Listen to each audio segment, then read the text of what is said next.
Jerry, Yes, sir.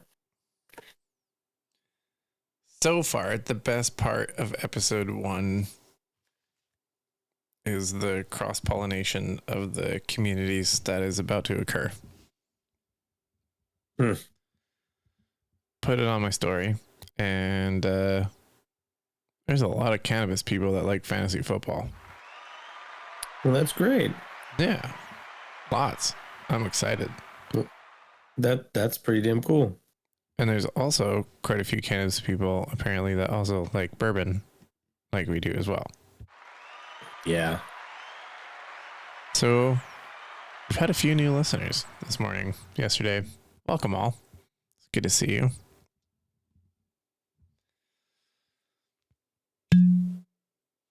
Oh, what are you cracking there?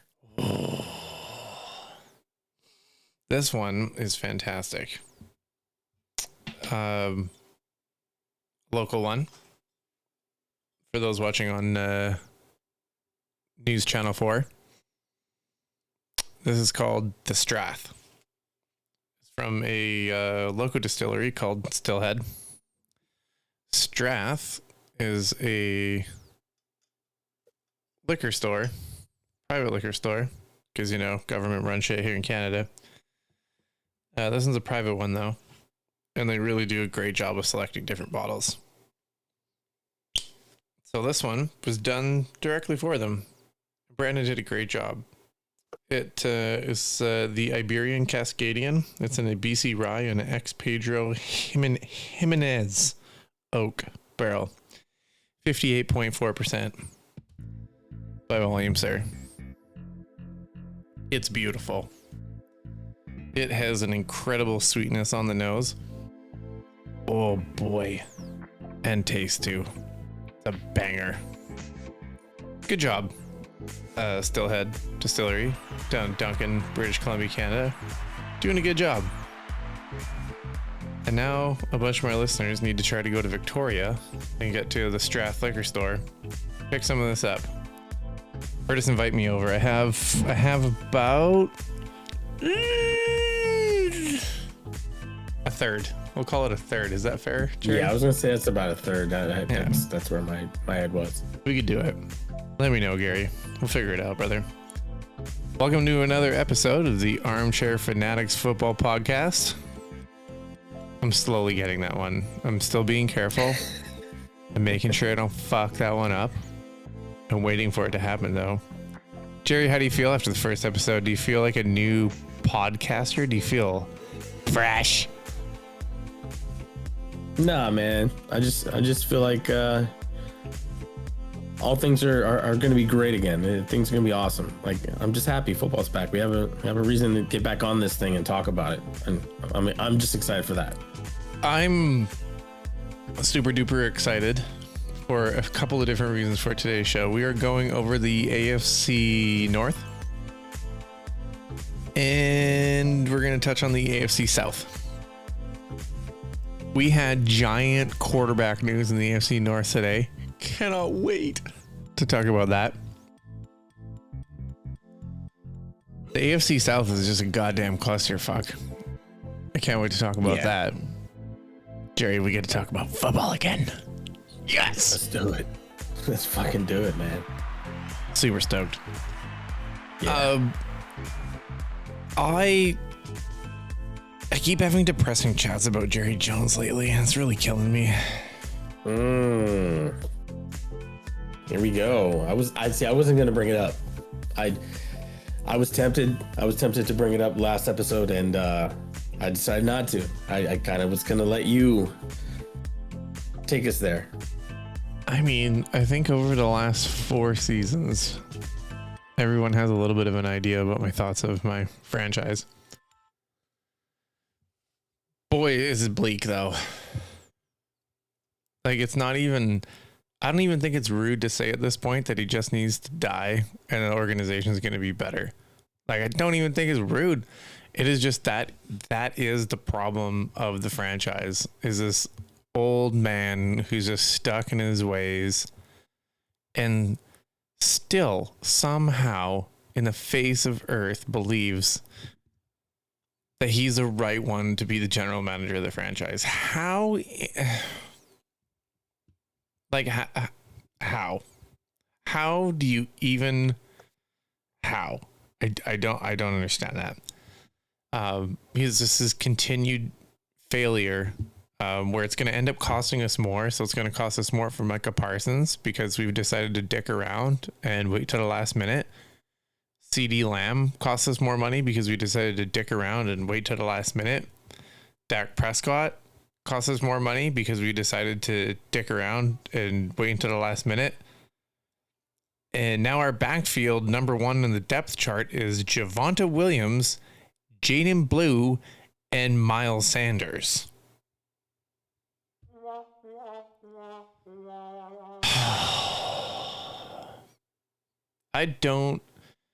I really wasn't interested in last season. I actually didn't even watch a single dedicated game feed to the Dallas Cowboys last year. I just ended up watching Red Zone because I just didn't give a shit.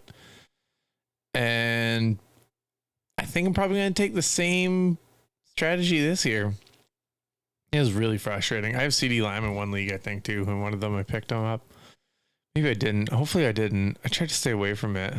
I just, oh my Lord. It's frustrating to be a Cowboys fan. It's just so frustrating. Yeah, Jerry Jones fucking alienates everybody.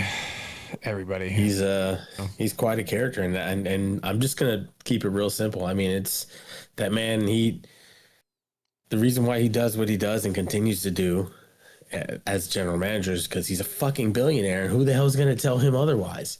He's the boss. He's everything. He's not letting go of that shit. So.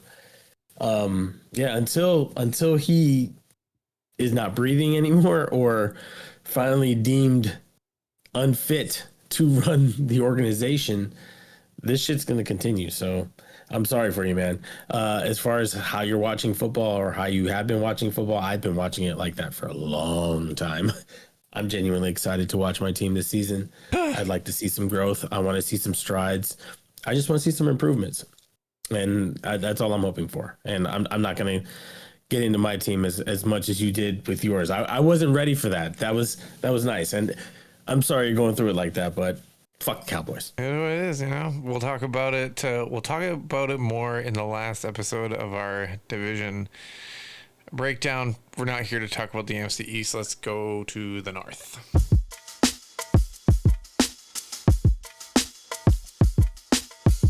North of the AFC, that is.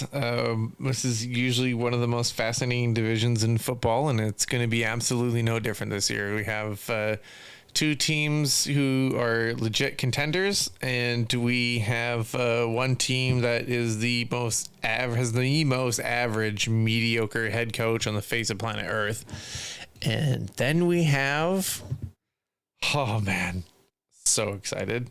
Can't wait.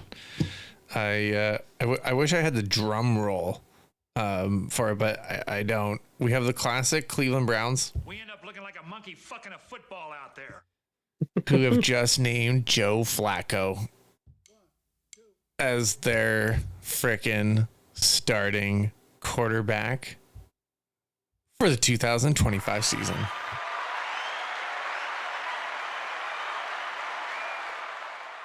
Jerry, that's how I'm starting the AFC North. Where do you want to go with it? I mean, damn. I mean, this is arguably one of the most competitive divisions in all of football, with the exception of the Cleveland Browns, of course. Yeah, they might play spoiler for a game against Baltimore or something like that, and it'll be ugly, 6-3 kind of game. But you know what I'm saying. Man, they got a chance though, Jerry. They've got fucking Jerry Jeudy and Cedric Tillman running yards out there. They still have David Njoku. I mean, Deontay Johnson is definitely a plug, but sometimes he can catch the ball. And I mean, if this Quinshawn Judkins kid can figure out his legal troubles, that guy could be absolutely fucking spectacular. I mean, if I'm not mistaken, they're resolved at least until next year. I think. It's like it needs to drop. I don't know. I read something. I thought it was slightly delayed, but I didn't know it was cleared. Yeah, it might have been on Twitter. I'm not sure. We still have Myles Garrett. I'm not. Miles Garrett's still I'm there. I'm not in frame of mind. To remember. Owusu Koromoa is still playing linebacker. Jerome Baker's still DeAndre playing Ward. linebacker for them. I mean, they got that new kid out of UCLA who's supposed to be pretty decent. I think these guys can be competitive, man. I'm not saying they're going to blow some teams out of the water, but I think they're going to. It's just always a mess with them. That's all, But with Pittsburgh deciding to go with the Aaron Rodgers project, that's going to be interesting to see how that rolls out. See how his normal way of being and how he thinks he needs to be on a team versus Arthur Smith and Mike Tomlin. That's gonna be an interesting to watch thing to watch all season. And then of course, Lamar. Damn, does he finally get there? Does he finally make it over the hump? And then of course, Joe Cool and Jamar Chase and T Higgins. That three-headed monster. So that Slow defense down, my guy. is it better? Slow down, is my it better? guy. Which one are we diving diving into first? I like the Browns situation is fucking hilarious. If we want to talk about this stupid Aaron Rodgers thing, do we really got to go there that fast? I mean, we can just get it out of the way because if anything, that's probably what any listener wants to hear the least. So how about we just finish that shit and we can just keep it moving? Useless. Even if you're a 2-quarterback league and you're drafting Aaron Rodgers, you're useless as a fantasy football player. And I will make a league just to have a $200 buy-in so I can take your fucking donation for this year because it is a trash pick. That's my opinion. I'll second that. He's not gonna do anything for you, but. And ergo, DK Metcalf's stock is down. Calvin Austin's stock is down. Fucking Freiermuth's stock is down. Johnny Smith's stock is down. Fucking everybody's down. It's a shit offense. The running game's the only thing you want. You want any kind of interest in having. Caleb, what is it? Caleb Johnson. Yeah, I can't think of it. I'm high as shit. Yeah, Caleb Johnson, correct, sir. And Warren. That's an interesting dynamic. If you have the opportunity to get them both, like if it works out in your draft that way, then I don't think that's a really bad backfield to have your hands in. But as far as anything else on that offense, I'm definitely not interested. Not interested whatsoever. So moving on, do you want to move on to Baltimore or Cincy next? I mean, let's talk about Cincinnati because I think this is fucking wild. I mean, I think they're going to have a horrible year this year. I think this is going to be the down year. I'm staying away from everything Cincinnati. I had an opportunity to take Chase Brown the other day, and I declined. I ended up taking Ashton Gianti instead. And I fucking love Chase Brown, the Canadian kid, Chase Brown. Fucking love the dude, and he's super talented. I just think that the Bengals are going to be in a lot of trouble this year. I mean, honestly, Joe Burrow, you got to have a bad year at some point, or even like a middle of the road year. You know what I mean? I think he's due. I think Jamar Chase is due for a little bit of a dip. And then, I mean, the Seattle Bengals defense is complete and utter dog shit. Even with Trey Hendrickson, they're dog shit. They've Joseph Osai and Shamar Stewart and BJ Hill. I mean, no offense to you and your mothers, but you guys are nobody in the National Football League. You guys are just trash as far as we're talking about defensive linemen and having an elite level, pass rusher in there. I mean, Shamar's a rookie out of A&M, and I know he's got a little bit of a hype behind him, but we're not going to get any fucking Trey Hendrickson, even like a shadow of Trey Hendrickson out of him. So that troubles me. Their linebacking core, Logan Wilson, Demetrius Knight, who? The only person that they have that even has a name inside of the National Football League is Cam Taylor-Britt, and he's really not that good either. So they have holes everywhere. Every single position on defense is not in a good situation, especially if they have to trade Trey Hendrickson there. And whoa. So I don't know, man. I think the Bengals got super lucky last year. Even though they started 0-5, 0-6 or something ridiculous. I just think that it's going to be the same type of deal, but they're not going to have that upswing that they had at the late end of the year. I'd be surprised if they won 5 games this year, to be honest with you. So wow. we'll see how it goes. I mean, like they're playing some pretty decent teams outside of their division. I don't really want to be playing the Detroit Lions. I don't really want to be going to Denver to play Denver ever, no matter who the fuck I am. I don't really want to go to Green Bay either. That's not really the best place that I want to go outside of my division. Yeah, you know, there's some tough games in there. So, I mean, they play the Bears at home. That's always good. It'll be a little bit easier, but I don't know, man. They don't have the best schedule to lead them through a year this year.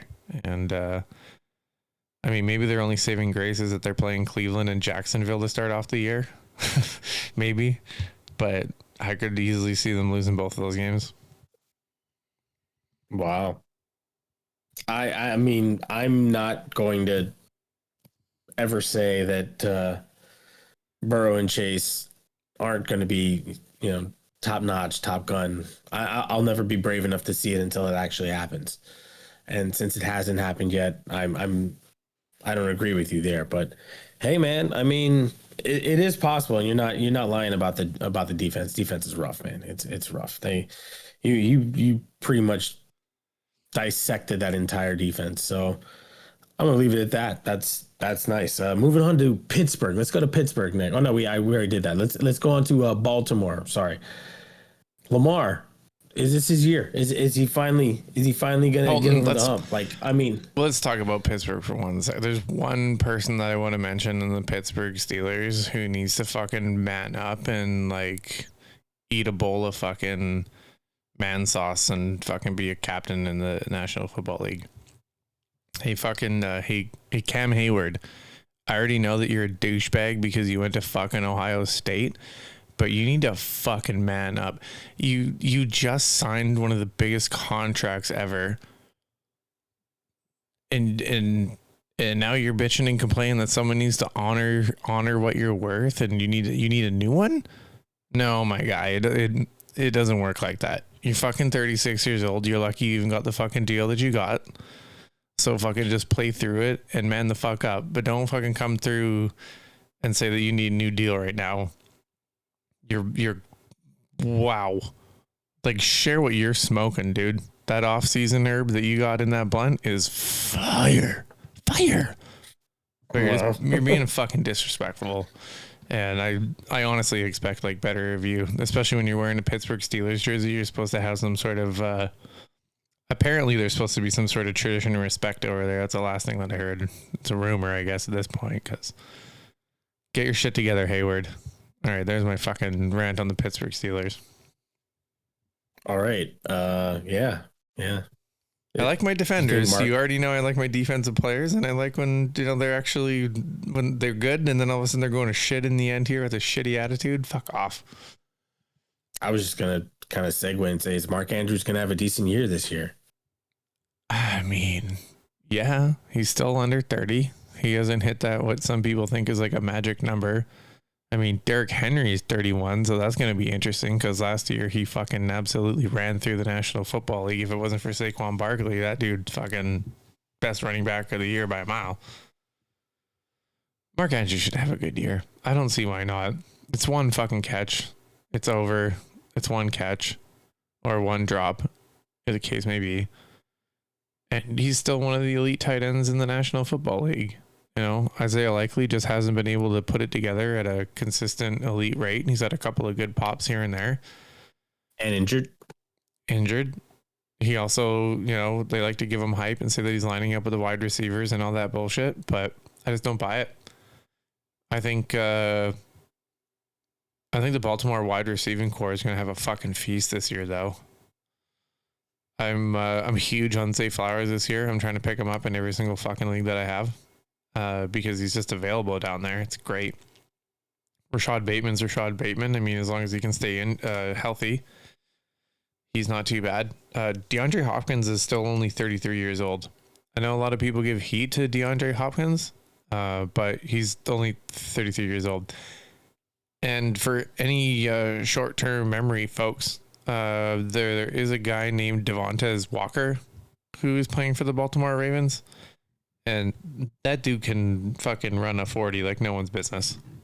So I think even if one of those guys get injured, it's a pretty deep receiving core. I really like the Baltimore receiving core. P.S. I really like the Baltimore receiving core. That's funny. Yeah, I'm looking at their schedule. It's as tough as it needs to be, with everybody. All these teams in the AFC North, they between playing each other, they always have, because like they've got to be on TV and stuff like that. They're everybody wants to see them, and they have big fan bases and shit like that. The only one is just a little bit of weirdness outside of their division is the Kansas City Chiefs. Like obviously you don't want to go fucking play them in Kansas City, but yeah, I mean, Miami is whatever. Minnesota is whatever. And then they're going to Green Bay, which is, a little bit shitty, I'd say, especially in week 17. That could be a cold one, and Lamar doesn't really do too good in the cold. So that might be a potential storyline if we're highlighting them for later in the year. Week 17 is usually championship week, so I kind of like to give some nuggets while we can. So maybe Lamar Jackson's a little bit of a nervous pick for you guys if you're taking elite quarterbacks in the first couple of rounds there. I mean, round 3, that's not a bad pick at round 3. I still want to win the whole thing, though. Actually. Yeah. I mean, Lamar round 3 is a good pick. I really feel that way. Yeah, for sure. But if he's the only one there in that tier group, then sure. But if anyone else is standing around like Josh Allen or fucking even Patty Mahomes, I take. Yeah. Because that's who's going to be waiting. So not at round 3 though. I'm not taking Mahomes at round 3. Oh yeah, I'm taking quarterback at 3 for sure. Doesn't matter. Yeah, I'm not. I'm not going that extreme with it. Are you a fan of Derrick Henry this year? What's your analysis on him? I don't know, man. Every year I'm like, okay, I just shrug my shoulders and I say, can he do it again? And then he does. So I'm doing the same thing, man. I'm sorry. I have no real answer for that, because he just keeps defying gravity and father time and everything. He's a machine. Yeah, no doubt. Absolute fucking machine. I can't wait for him. This is gonna be fucking fun to watch, man. It'll be fucking fun to watch. All right, well, fuck you, North. We go to the South.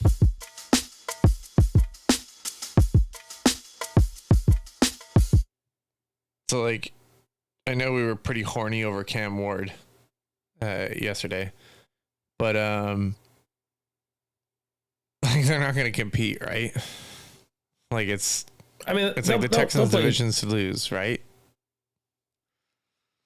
You would have to think so, but I don't think Tennessee has enough to win the division, nor does Indy.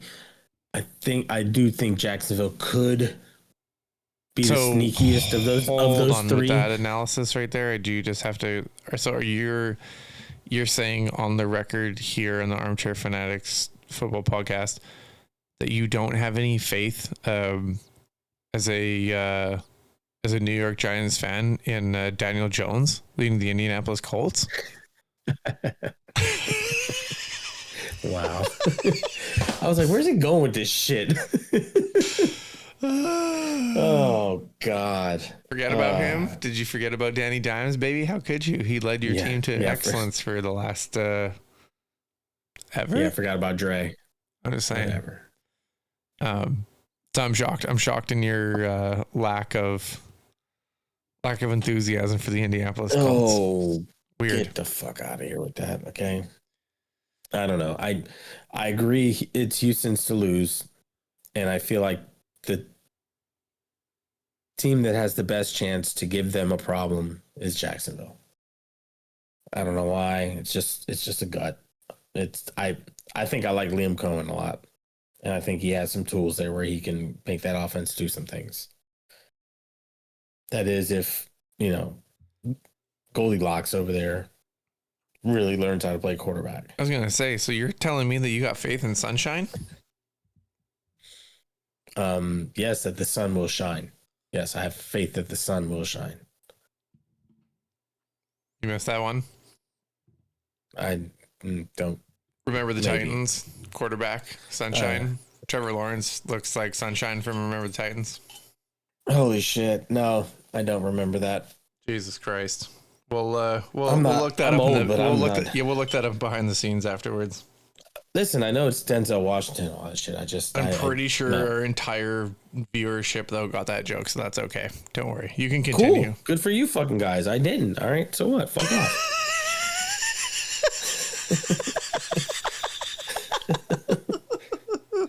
Went over my head, god damn it. That was fucking fantastic. Yeah. The only thing that I'm just a little bit concerned about though is the Joe Mixon issue here with the Houston Texans. It's this guy's getting a little bit more and more nicked up. He's usually good for, an injury a year.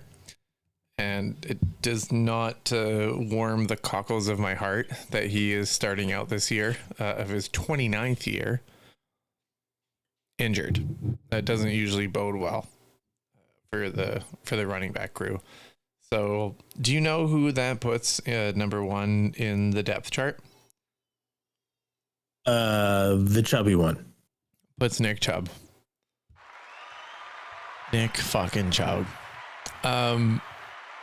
Yeah, I don't even know what to say about that. It's super confusing. It's almost as confusing as the wide receiver room in Houston too, to try to dissect that and who's going to be they fucking did the strangest double fucking draft pick and got Jaden Higgins and Jalen Noel at Iowa State. They're pretty decent wide receiver prospects. But like Christian Kirk, like, dude, that's it. That's like really it in that room there. I know they just picked up what's his nuts? Fuck. It's on the tip of my tongue. He got traded over there. Oh no, Mechie went the other way for a draft pick. Never mind. It's the opposite. That's why I got confused on that one. Apologies, folks. And then Dalton Schultz, of course, is still the tight end over there. So, I mean, what's your thoughts on Dalton Schultz this year? I don't really have any, to be honest with you. He's one of those like plug and play and pray tight ends. I don't know. I think Nico Collins is going to be fucking phenomenal this year. He was on a tear, man, to start last year. Those first 6 games. I heard something today saying that he would have been projected for like, I think 2,000 yards and about 16 touchdowns that year. Just the pace he was on, which, I mean, come on, it's just a projection. No big deal. But if that was the case, just imagine something like that. That's just insanity. So, hopefully he's healthy. And I think, him and Stroud want to have like a bounce back year. I think especially Stroud does. Like he wants to have at least something like his rookie year. Cause like he got humbled. He ate some fucking humble pie, man. For sure. And on a lot of levels, for his own fault, like he made some mistakes. He did have a little bit of a slump, but also that offensive line was a little rough sometimes. But Joe Mixon, shit, I got him today in best ball in the 8th round as my running back 4. Yeah. So same with me. I thought that was a great pick, to be honest with you, because I agree. He may not start the year. Yeah. But he's going to play a chunk of it in the middle and then hopefully finish it. And that's when you're going to need him. So yeah, I'm why hoping for something like that. That one league that I have there, not to go draft porn on everybody, but I think it's just a really good compliment and kind of an example of what you want to do in best ball is I have those 2 rookies, right? I've got fucking Gianti and Omarion, but then I have Mixon as a backup in that situation. That's fucking redonkulous combination right there. Like you want somebody who is tried, tested, and true if you are going to take a little bit of a run on 2 rookies that can be home run hitters. So it's a good compliment in that kind of way. If you are going to take a streamer, then definitely take something that is like a steady Eddie type of deal. And I think you can do that in a lot of these drafts. And that's why, I consistently gun for wide receivers and try to stand out there in that way. The last thing I want to touch on is the Jacksonville Jaguars, because they do have some fantasy relevant pieces, even though we bag on T-Law all the time, or Sunshine, whatever the fuck we want to call them. Travis Etienne Jr., Tank Bigsby are the 2 running backs for Jacksonville, which is a pretty crazy 2-headed monster. And then the other 2-headed monster is over a wide receiver. Like, this is going to be fun to watch, bro. Brian Thomas Jr. and Travis Hunter fucking running track meets, like, man, this is like, woo, like Lawrence has got to fucking figure this out. Like, if he, this is it. He's got some weapons, dude. He's got some fucking weapons, man. And like Brendan Strange is not a bad fucking tight end either. No, and they also their backup tight preseason game, bro. Their backup tight end's fucking Johnny Munt. That dude is fucking steady Eddie money sandwiches for the Minnesota Vikings when Hawk and Cox is fucking injured. So right. Johnny Munt is fucking a nice backup option over there too. Shout out. Those backs can backs can catch the ball too. They do offer some PPR value for you. Yeah, ATN out of the backfield is nasty. Bigsby's just gonna fucking run fools over. He's got to have a bounce back year, I feel like. You know? Me too. And maybe nothing like what he did a couple years back when he was like, I think he was like top 5 or something. Yeah, like, not that crazy. He went fucking nuts, man. But I think he could finish top 12, man. He if he can stay healthy. You know, he could finish as an RB1 this year. Like, and Tank Bigsby as well. Like, he could be just right outside of that if Etienne has a good full season and stays healthy.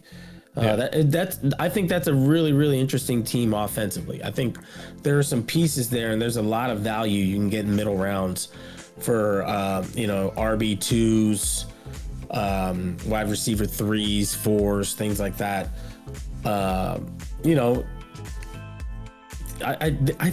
think they're gonna be sneaky, man. I think we might see sneaky Jags this year. I don't know. I don't know about sneaky Jags. I think this is a classic, and we haven't talked about this part about it yet because I'm going to touch on it at some point during the year. But this is a classic example of where the Jacksonville Jaguars are going to be a way better fantasy football team than in real football is concerned. The value out of them for fantasy is at every single position, where you're going to have a little bit of trouble like that, in the real world. So we'll see what happens. AFC North, AFC South, Jerry. 2 divisions down, 2 more to go in this wonderful conference, and then we bounce over to the NFC. Stoked. Thank you for joining us on another episode of the Armchair Fanatics football podcast. Definitely almost did it right there again. Just saying. We're going through the conferences here, folks. We're going through the divisions. Again, this is the football podcast. It's not called specifically fantasy because this is one of the takes that we get. We're going football with like fantasy that's in there, but also football, but with fantasy that's in there. It's a little bit different. Sometimes we talk about betting. Right? And we talk about betting somewhere in there as well. So, this is the vibe. Get with it. I know Jerry was kind of like, oh, well, I didn't win any championships, so that's kind of a bummer. And one of the reasons why you should listen to this. But we're just like 2 quote unquote regular people who are watching football that seem to know a lot about it. That wins some. I mean, you still win money. That's for sure. I win a couple bucks here and there. So, know. I mean, I'm not living off that. I'm not no high roller or nothing like that. But you get a couple extra units one week. And, shit, take the wife out to dinner. Exactly. That's the important things in life, Jerry. Those are the important things in life. Yeah. The next episode might be our shortest, to be honest with you, because I really dislike the AFC East and West. They're like 2 just like gnarly divisions as far as my attention span is concerned. But we'll get there. We can blow through that. We'll get there. We can blow through that quick. We'll make that into a short. Goodbye, Jerry. Later.